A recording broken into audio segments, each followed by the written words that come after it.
Sebuah kisah mahakarya terbaik dari Esa Mintarja yang sangat populer di masanya, berlatar belakang kerajaan Singasari. Dengan bangga kami persembahkan kepada sahabat Permata TV tercinta semuanya dengan judul Kisah Pelangi di Langit Singasari.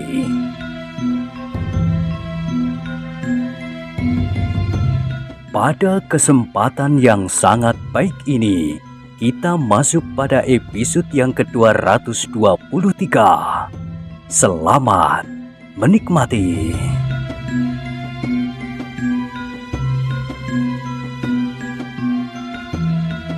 Pada episode sebelumnya telah diceritakan, Kepu Sindet justru terkejut melihat lawannya tiba-tiba berlari seperti dikejar hantu.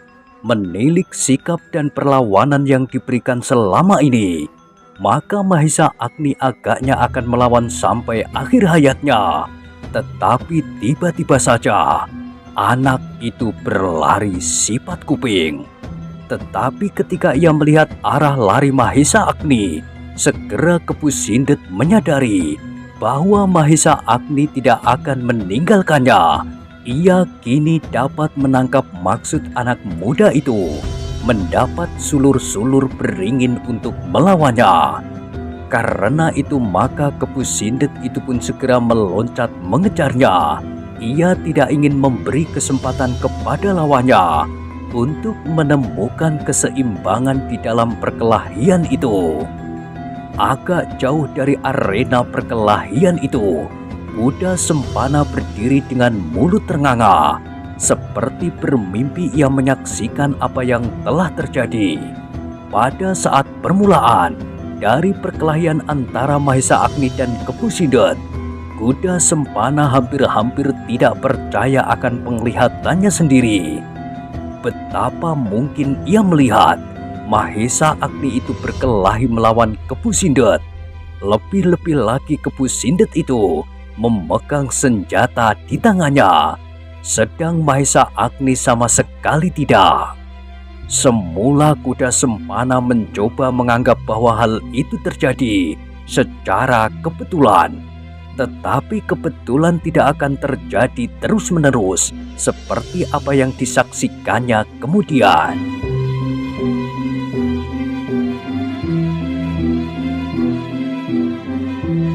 Belum beberapa lama, ia sendiri berkelahi melawan Mahisa Agni. Ia merasa bahwa kekuatan Mahisa Agni tidak terlampau banyak terpaut daripadanya. Bahkan kadang-kadang ia berhasil melemparkan dan bahkan mendorong anak muda itu sehingga jatuh di tanah.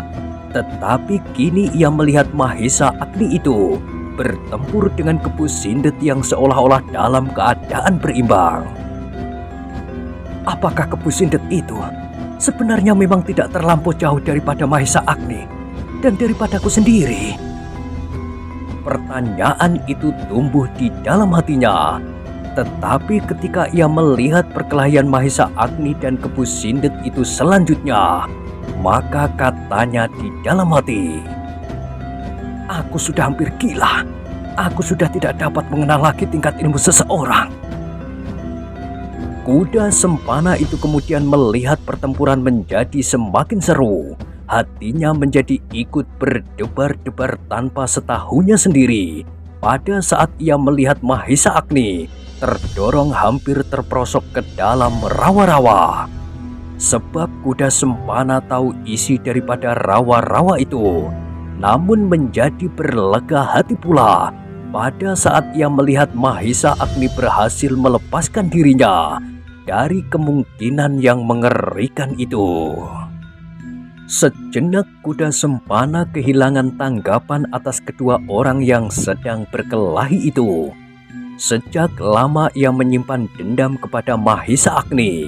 Sejak ia menyadari bahwa Mahisa Agni lah penghalang utama dari setiap usahanya untuk mendapatkan Gendedes. Karena itu pula lah ia terdorong semakin jauh ke dalam kegelapan dan bahkan akhirnya ia terjerumus ke dalam sarang iblis ini setelah ia kehilangan hampir segalanya, bahkan dirinya sendiri. Tetapi selain dendamnya yang seakan-akan telah berakar di dalam dadanya, ia melihat pula bahwa ia hampir tidak dapat memperhitungkan apa yang kira-kira terjadi dengan dirinya apabila ia tetap berada di sarang iblis ini. Ia hampir-hampir tidak dapat lagi mengenal pribadinya.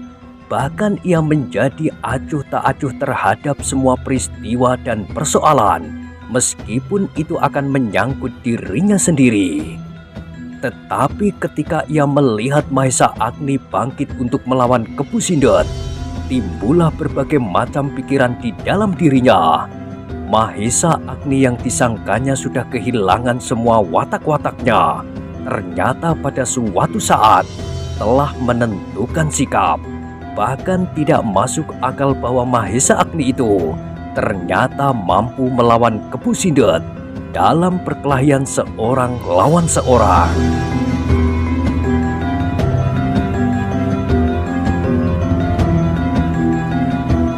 Terasa sebuah getaran yang tajam melanda jantungnya, sehingga darahnya menjadi semakin cepat mengalir. Dalam waktu yang hanya sesaat itu, bergolaklah semua isi dadanya. Tumbuhlah suatu sikap yang selama ini tidak pernah dikenalnya lagi. Harga diri. Kenapa aku selama ini membiarkan diriku menjadi alat mati dari Kepu Sindet? Kenapa aku tidak pernah membuat suatu sikap seperti yang dilakukan oleh Mahesa Agni? Tetapi sekali lagi, dadanya dilanda oleh suatu pertanyaan. Kenapa Mahesa Agni kini mampu melakukan perlawanan itu? Teringat pula olehnya bahwa Mahesa Agni dapat melakukan hampir semua unsur gerak yang khusus dari perguruannya, bahkan lebih baik daripada dirinya sendiri. Desahnya. Apakah ada setan iblis yang datang dan memberinya petunjuk mengenai ilmu itu? Tidak ada orang kedua yang mampu berbuat serupa itu kecuali guru. Murid-muridnya pasti tidak akan dapat berbuat demikian, menuangkan ilmu sampai tingkat itu, meskipun pada dasarnya Mahesa Agni sendiri telah memiliki ilmu yang cukup. Pertanyaan itu ternyata telah membuat Kuda Sempana bingung, seolah-olah telah terjadi suatu keajaiban atas diri Mahesa Agni itu. Namun kemudian ia harus menahan nafasnya ketika ia memperhatikan perkelahian antara Mahesa Agni dan Kepu Sindet. Kini ia melihat Mahesa Agni itu berlari kencang-kencang meninggalkan lawannya. Tanpa sesadarnya, Kuda Sempana itu menjadi berdebar-debar. Kenapa tiba-tiba saja Mahesa Agni itu lari? Dan ia menjadi semakin berdebar-debar pula ketika ia melihat Kepu Sindet segera mengejarnya dengan golok terhunus. Adalah di luar kesadarannya dan bahkan kemudian menimbulkan keheranan pada dirinya sendiri apabila tiba-tiba saja Kuda Sempana itu berpihak kepada Mahesa Agni. Di dalam hatinya, ia mengharap bahwa Mahesa Agni akan dapat menyelamatkan dirinya, melepaskan diri dari iblis kemundungan yang ganas ini. Tetapi daerah ini dikelilingi oleh rawa-rawa berlumpur. Apabila Mahesa Agni kehilangan pertimbangan dan mencoba lari masuk ke dalam rawa, maka sudah dapat dipastikan bahwa ia akan menjadi makanan yang sedap bagi binatang-binatang air itu. Kuda Sempana menahan nafasnya ketika ia melihat Kepu Sindet itu berteriak sambil mengacu-acukan senjatanya. "Hei, kau tidak akan dapat lepas lagi, tikus yang sombong!" Tetapi Mahesa Agni sama sekali tidak menyahut dan sama sekali tidak berpaling. Ia mencoba mempercepat langkah untuk segera sampai pada sebatang pohon beringin yang tumbuh subur dengan ratusan sulur-sulur yang menjuntai sampai ke tanah. Kuda Sempana yang sedang berdebar-debar itu tanpa disengaja pula telah melangkah maju. Bahkan kemudian ia berjalan semakin cepat ke arah kedua orang yang sedang berkejaran.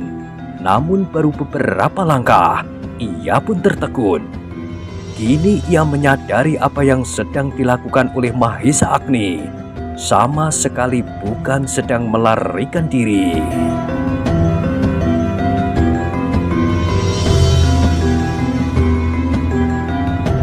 Ketika Mahesa Agni itu sampai di bawah pohon beringin, segera ia meloncat meraih sehelai sulur yang berjuntai dari sebatang dahan yang cukup tinggi. Ternyata Mahesa Agni tidak segera mematahkan sulur itu dengan kekuatannya yang luar biasa yang tersimpan di dalam dirinya. Karena Kebu Sindet berada tidak terlampau jauh daripadanya, ia tidak ingin kehilangan kesempatan, dan sebelum ia siap benar, pedang lawan akan menyentuh tubuhnya. Itulah sebabnya, maka ketika tangannya telah menangkap sulur beringin itu, ia justru meloncat naik semakin tinggi. Seperti seekor tupai, Mahesa Agni memanjat ke atas dan hinggap pada sebatang dahan yang tinggi. Dari tempatnya ia dapat melihat Kebu Sindet yang berdiri di bawahnya dengan golok terhunus. Kebu Sindet yang berdiri termangu-mangu itu tidak segera mengejarnya dengan memanjat pohon itu pula, karena beberapa keraguan-raguan yang mengganggu kepalanya. Apakah yang akan dilakukan oleh anak setan itu? Pertanyaan itu telah tumbuh di dalam dadanya ketika ternyata Mahesa Agni tidak segera mengambil sehelai sulur untuk senjata. Tetapi segera Kebu Sindet tahu maksud Mahesa Agni. Karena itu, maka ia pun mengumpat. Iblis kecil, bagaimanapun kau mencoba memilih, tetapi kau tidak akan mendapat senjata yang baik untuk melawan golokku. Tetapi Mahesa Agni sama sekali tidak mempedulikannya ketika didapatnya sehelai sulur yang sesuai dengan kehendaknya. Maka segera sulur itu dipatahkannya. Dipotongnya sulur itu sepanjang yang dikehendakinya. Ternyata ia tidak hanya memegang sehelai sulur di tangan kanannya, tetapi di tangan kirinya Mahesa Agni memegang sepotong dahan kayu untuk merangkapi senjatanya. Hei, cepat turun kau anak setan! Kau sangka aku tidak dapat mengejarmu dan membunuhmu di atas dahan-dahan itu? Mahesa Agni tidak menjawab, tetapi ia benar-benar meloncat ke dahan yang lebih rendah lagi. Ia harus membuat perhitungan sebaik-baiknya sehingga ia tidak terjun ke ujung golok Kebu Sindet. Karena itulah, maka tanpa disangka-sangka, justru Mahesa Agni itu meloncat ke tanah di balik pohon tempat Kebu Sindet berdiri. Ia harus memperhitungkan waktu yang hanya sekejap sekalipun, karena lawannya adalah Kebu Sindet. Kebu Sindet menggeram ketika ia melihat Mahesa Agni terjun. Segera ia mengejarnya dengan pedang terhunus. Ia harus mempergunakan kesempatan itu sebelum Mahesa Agni tegak benar di atas kedua kakinya. Seperti Mahesa Agni, Kebu Sindet pun memperhitungkan waktu yang hanya sekejap sekalipun. Namun dengan sulur yang panjangnya hampir 2 depah, Mahesa Agni segera melindungi dirinya yang belum berdiri tegak. Kini Mahesa Agni lah yang memutar sulur itu di sekeliling tubuhnya seperti baling-baling. Setan kecil yang licik! Sekali lagi Kebu Sindet menggeram. Sulur itu lebih panjang dari goloknya, sehingga dalam keadaan itu ia tidak segera dapat mendekat.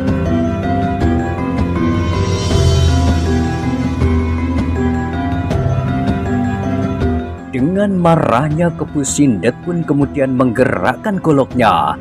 Ia yakin bahwa ia akan mampu memotong sulur Mahesa Agni dengan goloknya, sehingga senjata lawannya itu pun akan menjadi semakin pendek. Tetapi Mahesa Agni telah terlatih mempergunakan segala macam senjata yang diketemukannya. Itulah sebabnya, maka segera ia merubah gerak senjatanya. Kini tidak berputar, tetapi melenting dan kemudian sendal pancing. Sekali lagi Kepu Sindet mengumpat di dalam hatinya. Sekali lagi, ia harus melihat bahwa Mahesa Agni bukan sekedar seorang anak muda yang sombong dan telah kehilangan pengamatan diri. Kini semakin nyata baginya bahwa Mahesa Agni benar-benar memiliki kemampuan untuk melawannya. Sejenak kemudian, di bawah pohon beringin tua yang rimbun itu, telah berlangsung perkelahian yang semakin dahsyat. Dengan sepasang senjatanya, Mahesa Agni kini mampu memberikan perlawanan yang lebih berarti. Sulur beringinnya berputar, melecut dan mematuk dari segenap arah. Sedang sepotong kayu di tangan kirinya memberikan tekanan-tekanan yang membuat Kepu Sindet menitikkan keringat di segenap wajah kulitnya. Oh, anak setan itu benar-benar mampu melakukan perlawanan itu. Kepu Sindet berdesis di dalam hatinya. Tetapi siapakah yang telah menuntunnya itu? Sejenak kemudian, Kepu Sindet pun harus bekerja mati-matian untuk mempertahankan dirinya. Setiap saat ia tidak dapat lengah. Tubuhnya seakan-akan kini diputari oleh ujung sulur Mahesa Agni, seperti ribuan lebah yang siap untuk menyengatnya dari segenap arah. Tetapi Kepu Sindet bukan anak kemarin sore yang masih belum hilang pupuk di ubun-ubunnya. Kepu Sindet adalah seorang iblis yang dipenuhi oleh pengalaman. Itulah sebabnya, maka sejenak kemudian ia telah berhasil menyesuaikan dirinya menghadapi sepasang senjata Mahesa Agni itu. Ia yakin bahwa Mahesa Agni tidak akan berani berbenturan dengan senjata.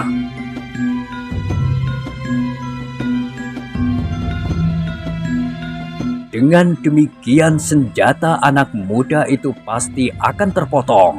Itulah sebabnya, maka Kepu Sindet kemudian menjadi lebih garang. Serangannya kini tidak ditekankan pada tusukan-tusukan yang mengarah ke bagian-bagian tubuh lawannya yang lemah. Tetapi Kepu Sindet mengayun-ayunkan senjatanya, mendatar, miring dan bahkan tegak ke atas. Di bawah pohon beringin itu, kini benar-benar telah ditegangkan oleh perkelahian yang paling dahsyat yang pernah dilihat oleh kuda sempana yang berdiri membeku. Meskipun pengalamannya pun cukup banyak, dan meskipun telah 1000 kali disaksikannya perkelahian-perkelahian yang paling seru, tetapi kali ini ia benar-benar terpukau seolah-olah mati kehilangan kesadaran diri. Apalagi yang sedang berkelahi itu adalah Mahesa Agni. Mahesa Agni yang sehari-hari dilihatnya seakan-akan telah tidak mampu lagi menggerakkan unsur gerak satu pun lagi dengan sempurna. Tetapi dada kuda sempana itu kemudian terguncang ketika ia melihat perkelahian itu. Meskipun ia tidak dapat mengukur dengan pengetahuannya, namun ia merasakan sebuah keseimbangan di dalam perkelahian itu. Tetapi ternyata pengalaman Kepu Sindet masih lebih baik dari Mahesa Agni. Apalagi senjata Kepu Sindet pun lebih baik pula. Karena itu maka ketika Mahesa Agni terlambat menarik senjatanya, sebuah ayunan golok yang mendatar telah berhasil menyentuh senjatanya itu, sehingga Mahesa Agni terpaksa melontar beberapa langkah surut ketika ia menyadari bahwa sulurnya itu telah terpotong hampir separuh.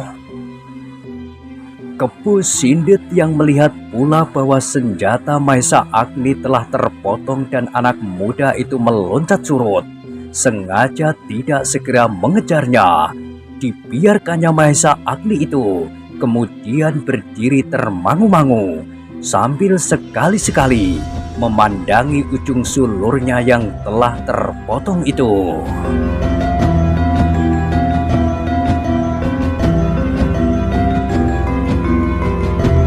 "Jangan kau sesali, anak manis." Terdengar suara Kepu Sindet seakan-akan melingkar-lingkar di dalam perutnya.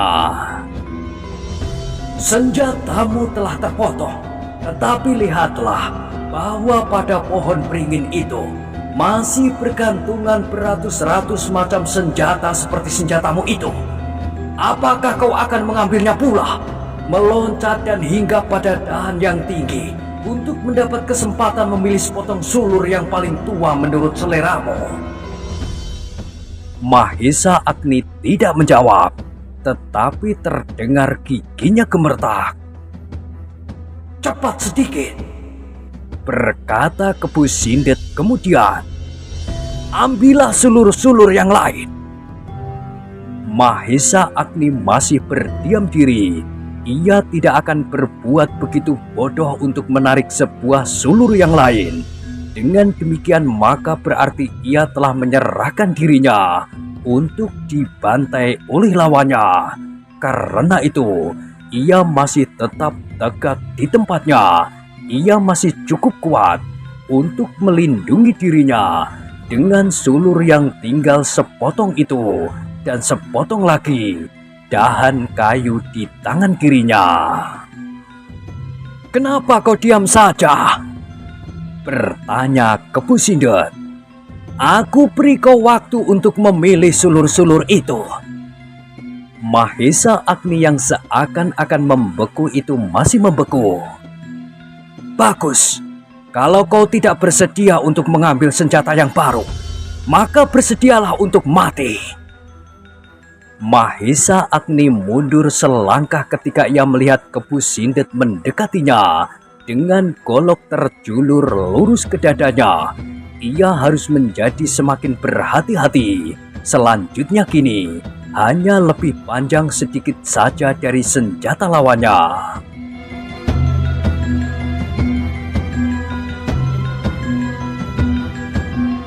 Sedang sudah pasti bahwa ia tidak akan membenturkan senjatanya itu langsung dengan senjata Kepu Sindet. Dengan demikian, ia akan berarti memotong senjatanya lebih pendek lagi. Sejenak kemudian Kepu Sindet itu telah meloncat menyerbu. Kini ia menjadi semakin garang. Mahesa Agni sudah tidak dapat menyerangnya dari jarak yang jauh lebih panjang dari goloknya. Ia kini dapat berdiri lebih dekat dan bahkan ujung goloknya yang berputaran itu kadang-kadang hampir menyentuh kulit Mahesa Agni. Tetapi Mahesa Agni itu pun telah bekerja mati-matian. Dengan sepasang senjatanya, ia mencoba melawan sekuat-kuat tenaganya, sehingga dengan demikian perkelahian itu kian menjadi sengit. Keduanya berloncatan, berputaran dan saling mendesak. Dengan segenap kemampuan yang ada, Mahesa Agni telah mencoba untuk berbuat sebaik-baiknya, tetapi pengalamannya yang lebih sempit dari lawannya itu sering membuatnya terdesak beberapa langkah. Ternyata perkelahian itu yang sebenarnya mempunyai watak yang berbeda dengan latihan-latihan yang sering dilakukannya dengan gurunya dan Empu Soto.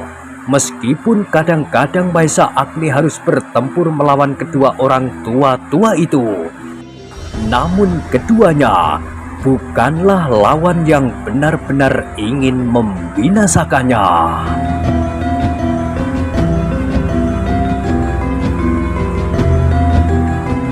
Tetapi apa yang dilakukan oleh Kepu Sindet itu jauh berbeda daripada kedua orang-orang tua itu. Kepu Sindet ternyata benar-benar seperti apa yang dikatakan gurunya. Kasar dan bahkan hampir-hampir dapat dikatakan buas. Itulah sebabnya maka kadang-kadang Mahesa Agni mengalami kesulitan. Kadang-kadang ia benar-benar harus meloncat jauh-jauh untuk mempersiapkan diri dalam perlawanannya yang berikutnya. Golok Kepu Sindet ternyata terlampau mengerikan. Ayunan yang keras membuat udara berdesing, seakan-akan suara kidung yang melakukan iringan tarian maut. Sedang senjata Mahesa Agni hanyalah sepotong sulur dan sepotong kayu yang terlampau lunak dibandingkan dengan golok baja yang berkilat-kilat itu. Semakin lama Mahesa Agni menjadi semakin terdesak. Betapa ia bergerak dengan lincah dan tangkas, tetapi senjata Kepu Sindet selalu mengejarnya tanpa dapat melawan dengan benturan. Yang dapat dilakukan hanyalah menghindar dan menyerang dengan tiba-tiba.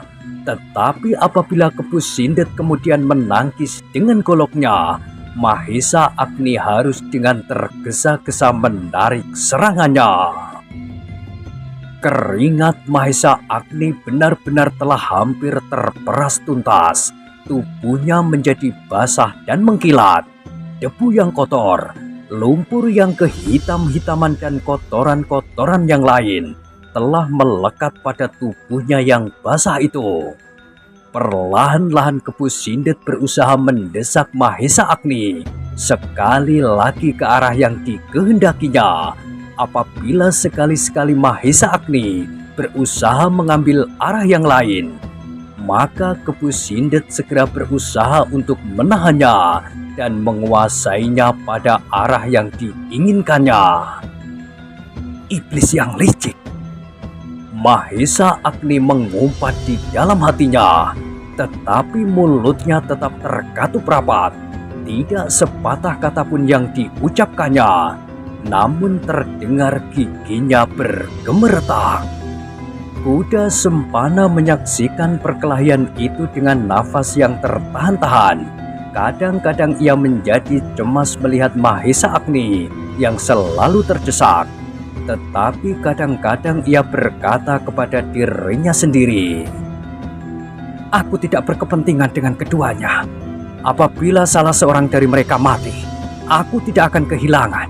Bahkan aku seharusnya menjadi bersenang hati karenanya. Baik Mahesa Agni maupun Kepu Sindet, keduanya adalah orang-orang yang memuakkan. Mahesa Agni adalah orang yang paling gila yang telah menjerumuskan aku ke dalam neraka ini. Sedang Kepu Sindet adalah orang yang paling puas yang pernah aku temui di muka bumi ini." Kuda Sempana itu menarik nafas dalam-dalam, tetapi matanya terbelalak ketika ia melihat sebuah goresan di pundak kiri Mahesa Agni. "Kepu Sindet telah melukainya lagi," desisnya, dan sejenak kemudian ia melihat Mahesa Agni menjadi semakin terdesak. Kini sulurnya yang pendek itu sekali lagi terpotong semakin pendek, hampir tidak berarti lagi dalam perlawanannya atas golok Kepu Sindet yang besar itu. Dengan demikian, maka potongan kayu nyala yang kini berpindah ke tangan kanannya dan sulur yang tinggal sepotong pendek itu masih tetap digenggamnya di tangan kiri. Sekali lagi Kepu Sindet menghentikan serangannya sambil mengacung-acungkan goloknya. Ia berkata lantang, "Hei! Lihat Mahesa Agni, senjatamu menjadi semakin pendek. Sebentar lagi kau akan kehilangan alat untuk mempertahankan dirimu. Kalau senjatamu itu menjadi semakin pendek lagi, maka kemudian tanganmu lah yang akan menjadi semakin pendek pula. Sekarang sudah tidak ada jalan kembali buatmu. Aku sama sekali tidak akan mempertimbangkan memberi ampun kepadamu. Yang dapat aku lakukan hanyalah memperingan penderitaan sebelum matimu. Hanya itu. Coba katakanlah bahwa kau menyerah. Kau akan mengurangi penderitaanmu sendiri pada saat-saat terakhir." Mahesa Agni tidak menjawab, tetapi terdengar ia menggeram. "Ayo, berlutut dan katakanlah bahwa kau menyerah."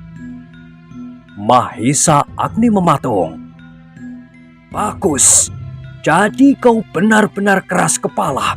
Bukan hanya kau yang akan menderita di saat-saat matimu, tetapi Ken Dedes pun akan menderita dan tersiksa pula. Ia harus tahu apa yang terjadi atasmu di sini. Dada Mahesa Agni berdesir. Ternyata kata-kata itu telah menggoreskan kecemasan di dinding hatinya.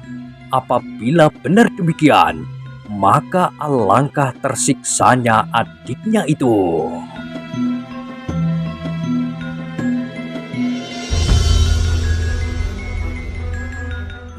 Nah, bagaimanakah kisah selanjutnya?